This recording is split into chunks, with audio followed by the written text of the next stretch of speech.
പഴം മാത്രം മതി. രാവിലെ നന്നായി ആഹാരം കഴിക്കണം. ദിവസം മുഴുവനും കളിക്കാനും പഠിക്കാനും വേണ്ട ശക്തി പ്രഭാത ഭക്ഷണത്തിൽ നിന്നല്ലേ കിട്ടുന്നത്. എന്ത് കഴിക്കുമ്പോഴും നന്നായി ചവച്ചരച്ച് കഴിക്കണം. ആഹാരത്തെക്കുറിച്ചും ആരോഗ്യത്തെക്കുറിച്ചും ക്ലാസ് എടുക്കാൻ ഇന്ന് സ്കൂളിൽ ഡോക്ടർ വരുന്നുണ്ട്. സംശയങ്ങൾ ഡോക്ടറോട് ചോദിക്കാം, അല്ലേ ടീച്ചർ?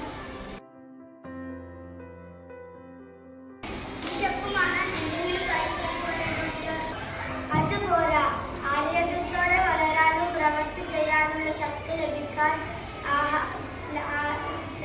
വേണ്ടതെല്ലാം ആഹാരത്തിൽ ഉൾപ്പെടുത്തണം.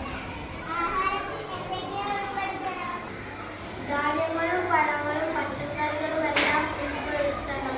മത്സ്യവും മാംസവും എല്ലാം കഴിക്കുന്നത് നല്ലതാണ്. പോഷകങ്ങളുള്ള ആഹാരം കഴിച്ചാൽ മാത്രം പോരാ, നല്ല ആഹാരശീലങ്ങളും പാലിക്കണം. പഴകിയതും കേടുവന്നതുമായ ആഹാരം കഴിക്കരുത്. സ്വാദും നിറവും വർദ്ധിപ്പിക്കാൻ ഭക്ഷണത്തിൽ പലതും ചേർക്കുന്നുണ്ട്. അത്തരം ആഹാരം ഒഴിവാക്കുന്നതാണ് നല്ലത്. നമ്മുടെ നാട്ടിലെ ചക്കയും മാങ്ങയും പപ്പായയും എല്ലാം കഴിക്കണം. അവരും തവരും ഒക്കെ നിങ്ങൾ കഴിക്കാറുണ്ടോ? ഇന്നെന്താ ആർക്കും ഒന്നും വേണ്ടേ?